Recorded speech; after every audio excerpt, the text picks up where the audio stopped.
Hi friends, welcome to HNR job updates. ఈరోజు మన topic వచ్చేసి జూన్ 1 జరగబోయే కానిస్టేబుల్ మెయిన్స్ ఎగ్జామ్కి ఏ వస్తువులు తీసుకెళ్ళాలి, ఏం తీసుకెళ్ళకూడదు, అలాగే కానిస్టేబుల్ మెయిన్స్ ఎగ్జామ్కి వెళ్ళబోయే ముందు తీసుకోవాల్సినటువంటి జాగ్రత్తలు ఏంటి, అలాగే ఎగ్జామ్ హాల్లో తీసుకోవాల్సినటువంటి జాగ్రత్తలు ఏంటి అనే దాని గురించి మనం కంప్లీట్గా అయితే ఈ వీడియోలో డిస్కస్ చేద్దాము.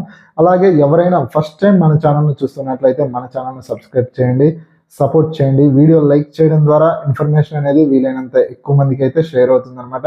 ఓకే, డైరెక్ట్గా అయితే టాపిక్లోకి వెళ్ళిపోదాం మనము. కానిస్టేబుల్ మెయిన్స్ ఎగ్జామ్కి ఎవరైతే వెళ్ళబోతున్నటువంటి అభ్యర్థులు ఉన్నారో హాల్ టికెట్తో పాటు మరికొన్ని వస్తువులు తీసుకెళ్లవలసి ఉంటుంది. అవేంటో ఒకసారి అయితే చూద్దాము. అభ్యర్థులు ఫోటో మరియు హాల్ టికెట్ మీద ఫోటో మరియు సైన్ క్లియర్గా ఉన్నటువంటి హాల్ టికెట్ను డౌన్లోడ్ చేసుకోండి.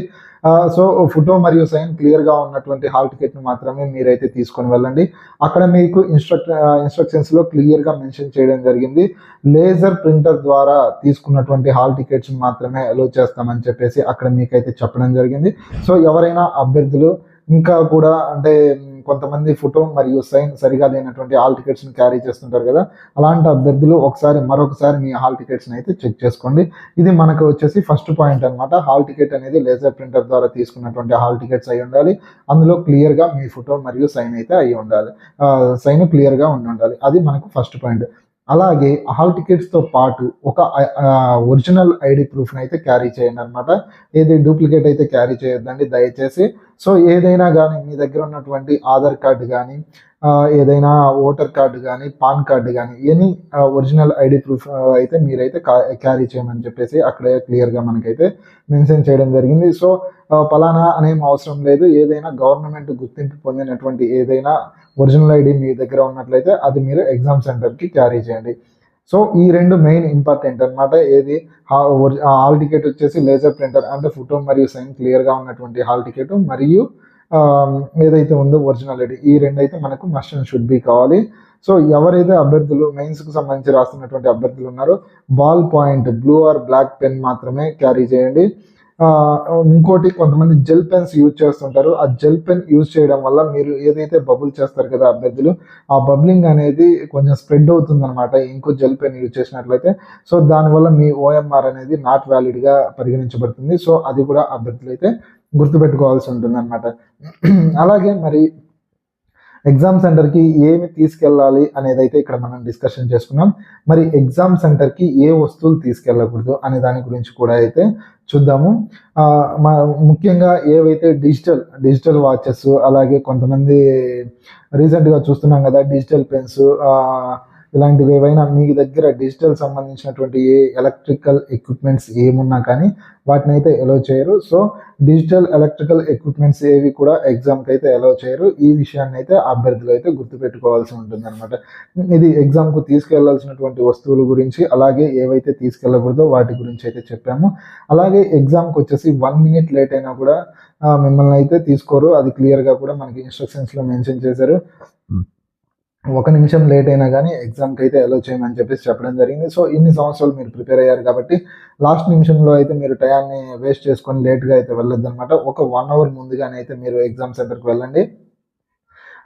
అలాగే మరి ఎగ్జామ్ సెంటర్కి వెళ్ళే ముందు మనం ఏవైతే తీసుకెళ్ళాలి, ఏవి తీసుకెళ్ళకూడదో డిస్కషన్ చేసాం. మరి ఎగ్జామ్ సెంటర్కి వెళ్ళిన తర్వాత ఫస్ట్ మనం ఓఎంఆర్లో చేయవలసిన పనులు ఏంటి, ఏ తప్పులు చేయడం వల్ల కొంతమంది అభ్యర్థులు తీవ్రంగా నష్టపోతున్నారు అనే దాని గురించి అయితే చూద్దాము. ఎగ్జామ్ సెంటర్కి వెళ్ళిన తర్వాత ఫస్ట్ మీకు వచ్చేసి సెట్, మీకు ఏ సెట్ ఇచ్చారనేది, అంటే సిరీస్ ABCD ఇలా సిరీస్ అయితే ఉండడం జరుగుతుంది కదా. అది మ్యాక్సిమం మీకు ఇచ్చినటువంటి టేబుల్లోనే ముందుగానే ఆల్రెడీ మీ హాల్ టికెట్ నెంబర్తో పాటు అక్కడే సిరీస్ కూడా ఉంటుంది. సో మీకు ఇచ్చినటువంటి ఓఎంఆర్ సీటు మీదా కాదా, అంటే ఒక్కోసారి ఏవైతే ఓఎంఆర్ సీట్లు డిస్ట్రిబ్యూట్ చేయడంలో కొన్నిసార్లు మిస్టేక్స్ జరుగుతుంది కాబట్టి, సో ఒకసారి మీకు ఇచ్చిన ఓఎంఆర్ సీట్ ఇచ్చిన తర్వాత వన్స్ చెక్ చేయండి మీకు ఇచ్చినటువంటి ఓఎంఆర్ సీట్ ఏంటి, అది మీదా కాదా. ఓకే, ఓఎంఆర్ సీట్ మీదే. ఆ తర్వాత సిరీస్, మీకు ఇక్కడ ఆల్రెడీ బెంచ్ మీద ఒక సిరీస్ ఇచ్చింటారు మీ హాల్ టికెట్ నెంబర్తో పాటు, ఆ సిరీసు అలాగే ఓఎంఆర్లో ఉన్నటువంటి సిరీస్, ఆల్రెడీ నీకు ఒక బుక్లెట్ అనేది ఇవ్వడం జరుగుతుంది. ఈ బుక్లెట్లో ఉన్నటువంటి సిరీస్, ఈ 3 సిరీస్లు కూడా ఒకటేనా కాదా అని అయితే చూడండి అభ్యర్థులు. ఓఎంఆర్ సీటు ఏదైతే బుక్లెట్ ఇస్తారో బుక్లెట్ ఇచ్చిన తర్వాతనే ఓఎంఆర్ సీట్లో మీ బుక్లెట్ కోడ్ అయితే బబుల్ చేయమని ఉంటుంది కదా. ఓఎంఆర్ సీటు ఇచ్చిన తర్వాతే బుక్లెట్ కోడ్ అనేది బబుల్ చేయండి. కొంతమంది అభ్యర్థులు ఆల్రెడీ బెంచ్ మీద బుక్లెట్ కోడ్ ఇవ్వడం జరుగుతుంది కదా, దాన్ని చూసి బబుల్ చేస్తూ ఉంటారు. సమ్ టైమ్ మిస్టేక్స్ జరగవచ్చు మన టైం బాగలేకపోతే. కాబట్టి ఓఎంఆర్ సీట్ ఇచ్చిన తర్వాతనే మీరైతే ఆ బుక్లెట్ కోడ్ అయితే బబుల్ చేయండి. అలాగే ఓఎంఆర్లో ఏవైతే ఫిల్ చేయాల్సి ఉంటుందో అవైతే చాలా జాగ్రత్తగా ఫిల్ చేయండి. ఎందుకంటే మీరు ఈ క్వశ్చన్ పేపర్ చూడాలనే తొందరలో, కొంచెం టెన్షన్‌లో మీరు తప్పులు చేయడానికి ఎక్కువ అవకాశం ఉంటుంది. కాబట్టి ఫస్ట్ ఆఫ్ ఆల్ ఓఎంఆర్‌లో మీ వర్క్, అంటే మీరు చేయాల్సినటువంటి వర్క్ ఏదైతే ఉందో ఓఎంఆర్‌లో, దాన్ని కొంచెం మీరు 9కో అలా లోపలికి అలౌ చేస్తారు. 9:15, 9:20కల్లా మీకు ఓఎంఆర్ ఇవ్వడం జరుగుతుంది కదా, 1కి 2 సార్లు ఓఎంఆర్‌ని అయితే చదవండి. ఓఎంఆర్‌ను చదివిన తర్వాత మీరు ఏవైతే ఫిల్ చేయాలో వాటిని చాలా జాగ్రత్తగా ఫిల్ చేయండి. 10 గంటల తర్వాత మనకు 10 నుంచి 1 మధ్యలో, అంటే 180 మినిట్స్ ఎగ్జామ్ జరుగుతుంది కదా, ఈ 10 లోపు ఓఎంఆర్‌ను 1కి 2 సార్లు చెక్ చేసుకొని చాలా జాగ్రత్తగా ఫిల్ చేసి, ఆ తర్వాత మీకు బుక్లెట్ కోడ్ ఇచ్చిన తర్వాత బుక్లెట్ కోడ్ ఏదైతే ఉందో అది ఫిల్ చేసి చాలా జాగ్రత్తగా అయితే చూసుకోండి. ఎందుకంటే ఒక్కసారి ఓఎంఆర్‌లో తప్పులు పోయాయంటే చాలా ప్రాబ్లమ్స్ అయితే ఫేస్ చేయాల్సి ఉంటుందన్నమాట. ఇది ఓఎంఆర్‌కు సంబంధించి. అలాగే నేను అభ్యర్థులకు ఇప్పటి వరకు ఎవరు చెప్పని విషయం ఏంటంటే మాల్ ప్రాక్టీస్.